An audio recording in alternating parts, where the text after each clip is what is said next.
घर, school, college. सवाल यह है कि आखिर बच्चियां सुरक्षित कहां हैं? क्योंकि आज जो हम बताने जा रहे हैं, यह खबर आपको अंदर से झकझोर देगी। 18 लड़के, 5 बच्चियां, वो भी नाबालिग। झारखंड के खूंटी जिले में एक जगह शादी हो रही थी। शादी में शामिल होने के लिए रिश्तेदार, आसपास के लोग, पड़ोसी भी पहुंचे थे और बहुत ज्यादा वहां पर भीड़ थी। सैकड़ों लोग थे। इसी दौरान अचानक से वहां पर दो लड़कियां दौड़ती हुई जाती हैं। बहुत ही बेसुध हालत में होती हैं, रोती हैं, उनकी आंखों में आंसू हैं और उनको देखकर वहां पर जितने लोग मौजूद होते हैं वो सब बहुत डर जाते हैं, क्योंकि वो लड़कियां बहुत ज्यादा घबराई थी। ऐसा देखकर लग रहा था कि जैसे किसी ने उनको नोचा हो। आसपास के लोग घबरा जाते हैं, परिवार के लोग परेशान हो जाते हैं। दोनों लड़कियों से जब बिठाकर शांत उनको पानी पिलाया जाता है, फिर उनसे पूछा जाता है कि आखिर तुम्हारे साथ हुआ क्या। तो वो लड़कियां बताती हैं कि किसी तरह से वो अपनी जान बचाकर भागकर यहां तक आई हैं, लेकिन अभी भी 3 लड़कियां 18 दरिंदों के कब्जे में हैं, जो उनके शरीर से खेल रहे हैं, उनको नोच रहे हैं। इतना सुनते ही हर किसी के पैरों के नीचे से जमीन खिसक जाती है। जो परिवार के लोग हैं वो रोने लगते हैं। आसपास के लोग इकट्ठा होते हैं, क्योंकि सब आदिवासी समाज के ज्यादातर लोग थे वहां पर। जो बच्चियां थीं वो भी आदिवासी समाज की थीं। ऐसे में पुलिस को जानकारी दी जाती है, पुलिस वहां पर पहुंचती है। आदिवासी लड़कियों के माता पिता भागते हुए पुलिस के पास पहुंचते हैं। इसके बाद पुलिस 18 लड़कों को पकड़ती है। सभी लड़कों को पुलिस स्टेशन में ले जाकर एक लाइन से पुलिस खड़ा कर देती है।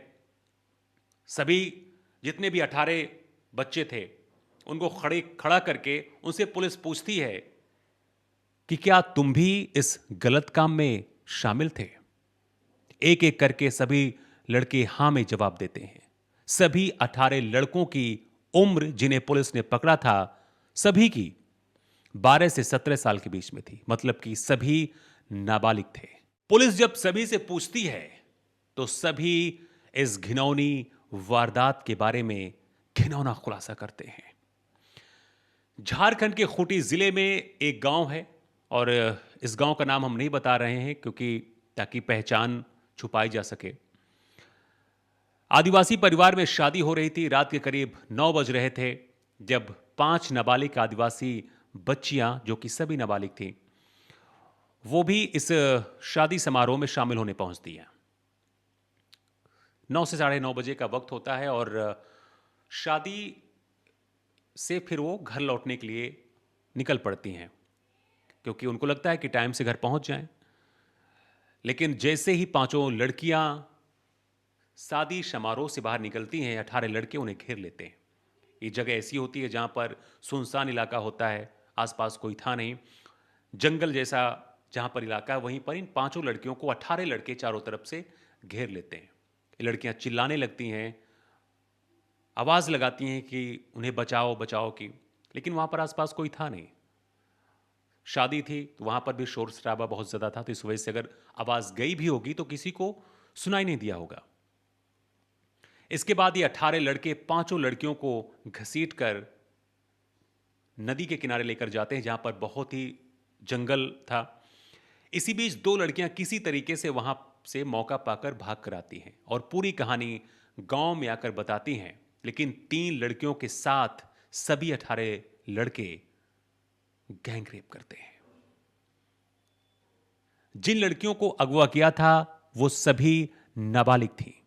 सभी लड़कियों का मेडिकल टेस्ट भी कराया है और 18 लड़कों से जब पूछताछ की गई है तो सभी ने अपना गुनाह भी कबूल कर लिया है।